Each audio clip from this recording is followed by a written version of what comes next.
राधे राधे दोस्तों, कैसे हैं आप सब। दोस्तों, हमारे यूट्यूब चैनल पर आपका स्वागत है।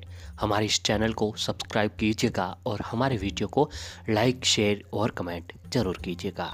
दोस्तों, जैसा कि आप सभी लोग जानते होंगे कि 12 फरवरी से जो है गुप्त नवरात्रि शुरू हो चुके हैं। जी हाँ दोस्तों, इस बार जो है गुप्त नवरात्रि 12 फरवरी से शुरू होकर 21 फरवरी रविवार के दिन तक को चलने वाले हैं। जी हाँ दोस्तों, शास्त्रों के अनुसार, शास्त्रों के आधार पर 4 नवरात्रि बताए गए हैं। 2 नवरात्रि बड़े स्तर पर मनाए जाते हैं और 2 जो है गुप्त रूप से साधु संतों के लिए मनाए जाते हैं।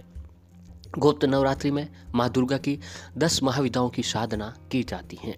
मान्यता के अनुसार गुप्त नवरात्रि में की जाने वाली पूजा से सभी कष्टों से भक्तों को मुक्ति मिलती है। और इस बार जो है कुंभ संक्रांति के साथ ही गुप्त नवरात्रि की शुरुआत हो जाएगी। माघ महीने के शुक्ल पक्ष की प्रतिपदा तिथि से गुप्त नवरात्रि की शुरुआत हो चुकी है। दोस्तों, गुप्त नवरात्रि का ये उत्सव साधना और व्रत के लिए होता है। तो आइए दोस्तों जानते हैं गुप्त नवरात्रि के महत्व क्या होता है और इस गुप्त नवरात्रि के दिनों में हमें कौन से उपाय जो है करने चाहिए और ऐसे कौन से काम जो है हमें भूल कर भी नहीं करने चाहिए। तो दोस्तों, प्रत्यक्ष और गुप्त नवरात्रि में अंतर। 4 नवरात्रि में से 2 प्रत्यक्ष नवरात्रि कहा गया है क्योंकि इनमें गृहस्थ जीवन वाले साधना पूजन करते हैं, लेकिन जो कि गुप्त नवरात्र होते हैं उनमें आम तौर पर साधक, सन्यासी, सिद्धि प्राप्त करने वाले तांत्रिक, मांत्रिक देवी की उपासना करते हैं। हालांकि चारों नवरात्रि देवी सिद्धि प्रदान करने वाली होती हैं, लेकिन गुप्त नवरात्रि के दिनों में देवी की 10 महाविद्याओं की पूजा आराधना की जाती है, जिनका तंत्र शक्तियों और सिद्धियों में विशेष महत्व बताया जाता है।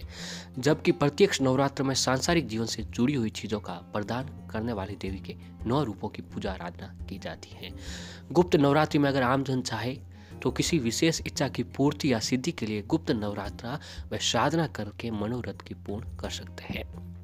जी हाँ दोस्तों, इसमें यह है कि इस गुप्त नवरात्रि में अगर हम सभी लोगों की कोई भी जो गुप्त इच्छा होती है, जो यानी मनोकामना होती है, जो हम सभी लोग पूरा करना चाहते हैं, अगर आपका भी कोई काम है, आपकी कोई इच्छा है जो है अगर पूरी नहीं हो रही है और आप चाहते हैं कि आपका काम जो है पूरा हो, आपकी इच्छा पूर्ण हो, मनोकामना पूर्ण हो, तो दोस्तों आप भी जो है गुप्त नवरात्रि के इन दिनों में साधना करके मनोरथ पूर्ण कर सकते हैं। इसमें दोस्तों आप विशेष दिन, विशेष रूप से सभी देवियों की आपको व्रत उपवास रखना चाहिए और वार के हिसाब से कुछ व्रत, उपवास और उपाय जो है आपको अवश्य ही करने चाहिए।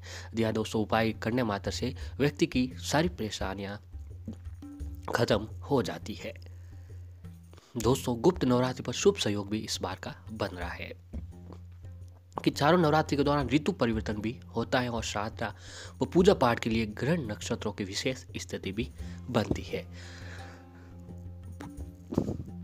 जिससे इनकी पूजा करने का फल भी कहीं गुना व्यक्ति को प्राप्त होता है। इस बार गुप्त नवरात्रि की शुरुआत सूर्य के राशि परिवर्तन और गुरु शुक्र तारा के उदय के साथ हो रही है। इसी नवरात्रि की पंचमी तिथि को देवी सरस्वती का बसंत पंचमी के रूप में भी मनाया जाएगा। माघ मास की नवरात्रि 12 फरवरी यानी आज से 12 फरवरी से शुरू हो चुकी है। दोस्तों, ये पर्व जो है 10 दिन तक मनाया जाएगा क्योंकि हर दिन माँ दुर्गा की महाविद्याओं की पूजा आराधना की जाती है। तो दोस्तों, ऐसे ही 14 फरवरी के दिन है रविवार, और रविवार के दिन जो है अगर आप एक ये छोटा सा उपाय कर लेते हैं तो दोस्तों आपके जीवन की जुड़ी सारी परेशानियां पल भर में खत्म हो जाती है। जी हाँ दोस्तों, रविवार का दिन जो है भगवान सूर्य देव को समर्पित किया हुआ दिन है और अभी नवरात्रि शुभ दिन चल रहे हैं और नवरात्रि के इन शुभ दिनों में जो भी जातक ये काम करता है तो दोस्तों उनके जीवन की सारी समस्याएं खत्म होकर सारी मनोकामनाएं पूर्ण होती हैं। तो आइए दोस्तों जानते हैं उन उपायों के बारे में कि आपको किस तरीके से काम करना है। दोस्तों, जो व्यक्ति सूर्य उदय से पहले उठता है वो सदैव सुखी और निरोगी रहता है। हिंदू शास्त्रों के अनुसार दिन का आरंभ सूर्य को अर्घ्य देकर उनकी वंदना से किया जाना चाहिए। जब श्री भगवान विष्णु धरती पर श्री राम के रूप में अवतरित हुए तो वो भी अपने दिन का आरंभ सूर्य नारायण की पूजा के दौरान करते थे। मान्यता है कि इनकी कृपा दृष्टि से व्यक्ति के रोग और शोक नष्ट हो जाते हैं और सूर्य देव को प्रत्यक्ष देवता भी कहा जाता है क्योंकि उन्हें मूर्त रूप में देखा जा सकता है, अर्थात हर कोई इनके साक्षात दर्शन कर सकते हैं। सूर्य की शक्तियों का मुख्य स्रोत उनकी पत्नी उषा और प्रत्युषा माना जाता है। दोस्तों, सूर्य को ज्योतिष में आत्मा का कारक माना जाता है और ऊर्जा पॉजिटिव देने के लिए सूर्य की पूजा करनी चाहिए। जो व्यक्ति सूर्यदेव को नमन करते हैं उनके अंदर एक गजब का आत्मविश्वास बना रहता है और उस व्यक्ति पर किसी प्रकार की कोई तंत्र मंत्र का प्रभाव भी नहीं पड़ता है। सूर्यदेव को नमन करने वाले लोगों के अंदर में सुख का विद्यमान होता है और जो है सूर्य को दोस्तों जो है प्रत्यक्ष देवता भी कहा जाता है। प्रत्यक्ष यानी दोस्तों जिसे हमें मूर्त रूप से देख सकते हैं, यानी सूर्य भगवान को जो है सभी लोग हम विशेष रूप से दर्शन उनका कर सकते हैं। दोस्तों, हम सूर्य देव को जल अर्पित कर रहे होते हैं परंतु हमें उसका सही तरीका पता नहीं होने के कारण उसका हमें पूर्ण फल नहीं प्राप्त होता है। जी हाँ दोस्तों, कहीं लोग हम में से ऐसे होंगे जो बहुत दिनों के बाद जो है सूर्य को अर्घ्य देते हैं फिर भी उनको उनका परिणाम नहीं मिल पाता है। लेकिन दोस्तों इसमें क्या होता है, हमें गलती से कुछ चूक हो जाती है या फिर हम पूर्ण रूप से अर्घ्य नहीं दे पाते हैं जिससे हमें उनका परिणाम नहीं मिल पाता है। तो आज की इस वीडियो में हम आपको उसी के बारे में भी बताने जा रहे हैं। रोज़ सूर्य को जल देने से सबसे बड़ा फायदा ये होता है कि हमारी कुंडली में सूर्य मजबूत होता है और जिसकी कुंडली में सूर्य ग्रह मजबूत होता है उसको दुनिया में सूर्य के समान तेज प्राप्त होता है, अर्थात सब लोग उनका सम्मान करते हैं। शास्त्रों में सूर्य को अर्घ्य देने का सही समय ब्रह्म मुहूर्त में बताया गया है, जो कि सुबह 4 बजे से लेकर 7 बजे तक, यानी सूर्य उदय होने के 1 घंटे बाद तक आपको अर्घ्य दे सकते हैं। इस समय क्या होता है कि पूरा वातावरण शांत होता है, दिव्य ऊर्जा वातावरण में उपस्थित होती है, जो कि हमारे पूजा पाठ के लिए बहुत ही जरूरी होती है।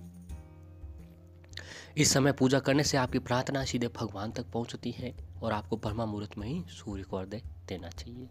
साथ ही ये ध्यान रखें कि जब भी सूर्य को जल दे रहे हो तो आपको हमेशा नंगे पैर जल देना चाहिए। सूर्य को जल देते समय चप्पल आदि शास्त्रों में निषेध माना गया है और सूर्य को जल देने के लिए तांबे का लोटा ही सबसे उत्तम माना गया है।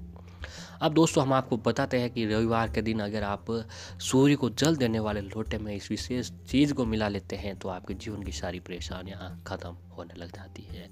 तो दोस्तों हम आपको बताते हैं कि सूर्य को जल देते समय आपको ऐसा क्या मिलाना चाहिए जिसका उसका प्रभाव और भी अधिक बढ़ जाए। तो दोस्तों आप उस तांबे के लोटे में अक्षत, रौली, फूल और थोड़ा सा गंगा जल मिला दीजिए। जी हाँ दोस्तों, तांबे का लोटा इस्तेमाल करना है, उसमें जल में अक्षत यानी चावल, रौली, फूल और थोड़ा सा गंगा जल मिला लीजिए। और विशेष चीज़ जो है वो है दोस्तों यमुना नदी का पानी। अगर आपके घर में यमुना नदी का पानी जो है, जल जो है अगर आपके घर में उपस्थित है तो थोड़ा सा जल सूर्य को अर्घ्य देने वाले जल में मिला देना चाहिए, क्योंकि दोस्तों यमुना सूर्यदेव की पुत्री है और यमराज की बहन है।